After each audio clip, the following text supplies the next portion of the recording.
Hi guys, welcome back to my YouTube channel the SCP study. हम पढ़ रहे थे राजस्थान के प्रमुख दुर्गों के बारे में। उसी सीरीज को आगे बढ़ाते हैं और आज हम अगले दुर्ग माधव राजपुरा के दुर्ग के बारे में पढ़ते हैं। चलिए शुरू करते हैं।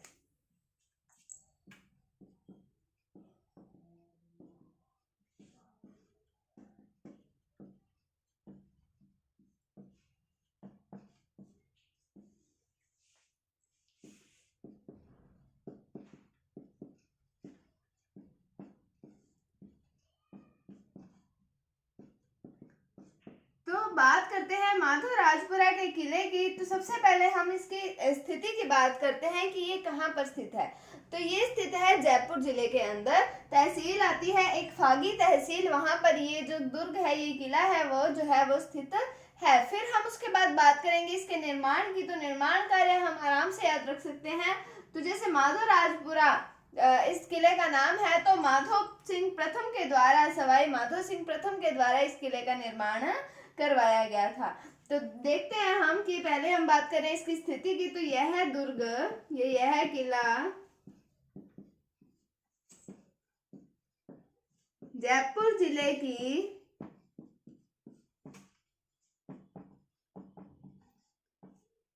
फागी तहसील में स्थित है।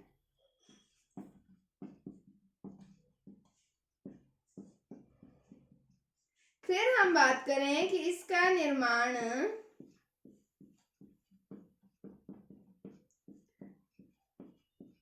सवाई माधव सिंह प्रथम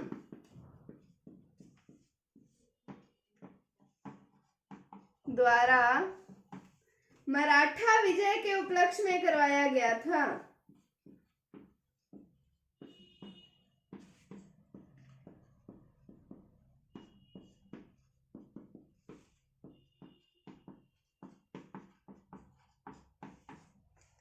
तो ये जो सवाई माधव सिंह प्रथम है, इनका नाम माधव सिंह भी आता है और ये एक कछवाहा शासक थे। तो कहाँ पर है किला? जयपुर जिले की फागी तहसील में ये किला स्थित है। निर्माण किसने करवाया? सवाई माधव सिंह प्रथम के द्वारा। तो हम माधव राजपुरा, तो माधव सिंह प्रथम हम आराम से याद कर सकते हैं। इसको हम रिलेट भी कर सकते हैं हमारे क्वेश्चन पेपर के अंदर, अगर ये क्वेश्चन आता है तो इसका निर्माण सवाई माधव सिंह ने करवाया। नाम इसका एक और क्या आता है? सवाई माधव सिंह प्रथम भी आता है और ये एक कछवाहा शासक थे। तो उसके मराठा विजय के उपलक्ष्य में इन्होंने इस किले का निर्माण जो है वो करवाया था। अब इस किले के साथ में एक कहानी जुड़ी हुई आती है, जो आती है अमीर खां पिंडारी की।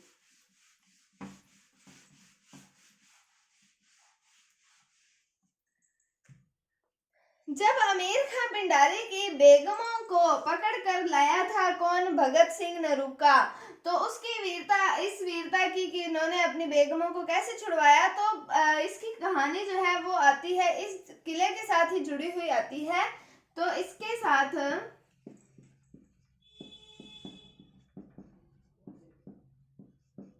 अमीर खां पिंडारी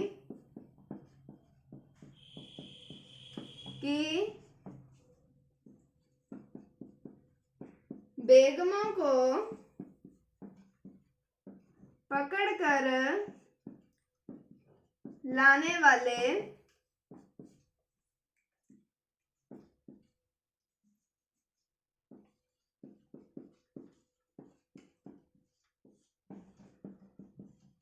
भगत सिंह नरूका की वीरता की कहानी जुड़ी है।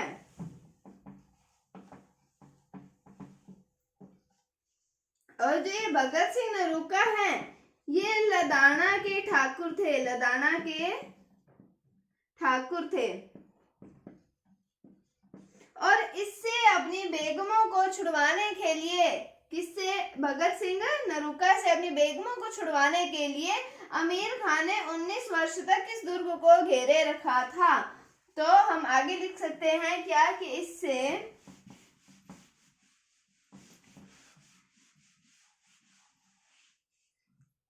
भगत सिंह नरूका से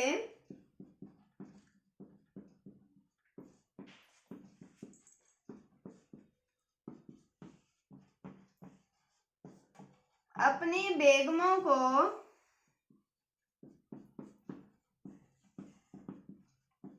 छुड़ाने के लिए आमिर खान ने 19 वर्ष तक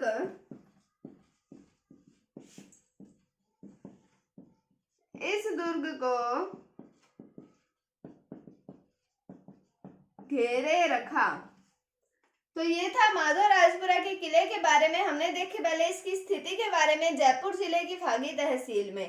निर्माण कार्य की बात की सवाई माधव सिंह प्रथम के द्वारा इसका निर्माण करवाया गया मराठा विजय के उपलक्ष्य में।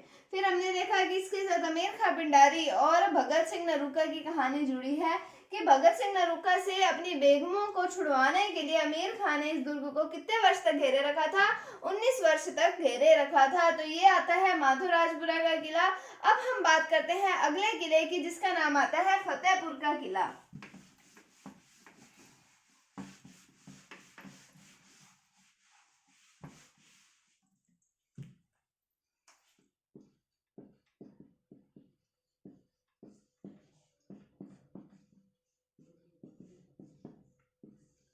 तो फतेहपुर के किले की बात करें, सबसे पहले हम क्या बात करते हैं? हर किले की हम उसकी स्थिति के बारे में ही बात करते हैं कि वो किला कहाँ पर स्थित है। तो ये किला है सीकर के अंदर स्थित है। यह है किला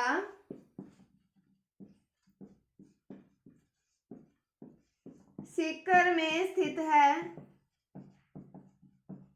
उसके बाद हम बात करें इसके निर्माण कार्य की, तो इसका निर्माण किसके द्वारा करवाया गया था? फतेह खां के द्वारा करवाया गया था। तो फतेहपुर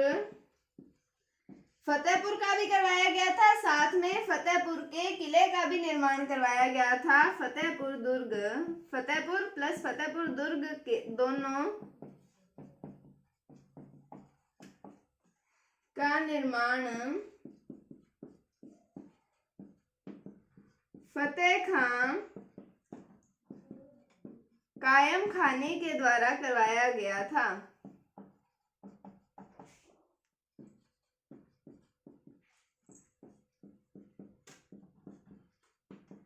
तो हमने क्या देखा? फतेहपुर का किला कहाँ पर है? सीकर में ये किला है। फतेहपुर और फतेहपुर का दुर्ग, इन दोनों का निर्माण फतेह खां कायम खानी के द्वारा करवाया गया था। अब हम बात करें कि यहाँ पर पीर निजामुद्दीन की दरगाह है।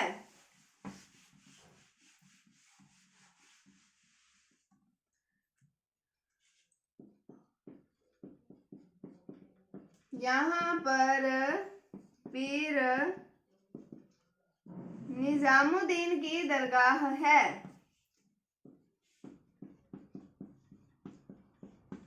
अब फतेहपुर के अंदर एक पुस्तकालय भी बना हुआ है। क्या नाम आता है उसका? नाम आता है सरस्वती पुस्तकालय।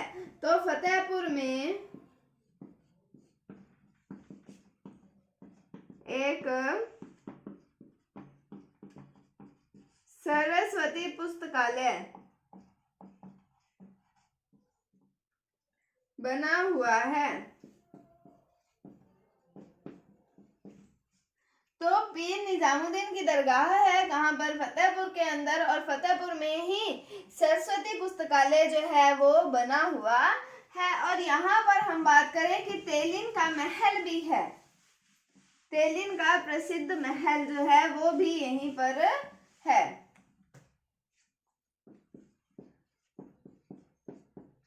यहाँ तेलिन का प्रसिद्ध महल है। तो ये था फतेहपुर के किले के बारे में। क्या पढ़ा हमने? सीकर में स्थित है। फतेहपुर और फतेहपुर के दुर्ग दोनों का निर्माण फतेह खां कायम खानी के द्वारा करवाया गया। हमने देखा यहाँ पर एक दरगाह है, किसकी? पीर निजामुद्दीन की दरगाह है। फतेहपुर में ही हमने देखा कि सरस्वती पुस्तकालय भी है और यहाँ पर तेलिन का प्रसिद्ध महल भी है।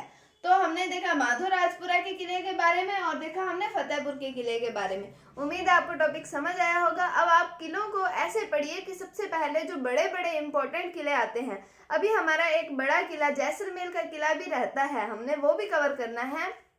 तो बड़े बड़े किलों को आप अच्छे से डीपली पढ़िए। इन किलों के बारे में आपको सिर्फ इनके निर्माण के बारे में पता होना चाहिए, कहाँ पर बना हुआ है इसके बारे में, इनकी श्रेणी के बारे में पता होना चाहिए। और कुछ कुछ जो इसके अंदर इंपॉर्टेंट बातें आती हैं, ये तो छोटे छोटे से ही किले हैं, आसानी से याद हो जाते हैं, इसलिए आपको इन सब के बारे में भी नॉलेज होना चाहिए। इस दुर्गों वाले जो टॉपिक है इसके अंदर से प्रश्न कई बार पूछे जाते हैं, एक ना एक क्वेश्चन तो जरूरी आता है एग्जाम्स के अंदर। तो उम्मीद है आपको आज का टॉपिक समझ आया होगा। अगर आपको इसमें कोई डाउट है तो आप कमेंट सेक्शन में पूछ सकते हैं। अगर आपको वीडियो थोड़ी सी भी अच्छी लगी है तो इसे लाइक कीजिए, शेयर कीजिए, चैनल पर नए हैं तो इसे सब्सक्राइब जरूर कीजिए। Thank you, thanks for watching, bye bye.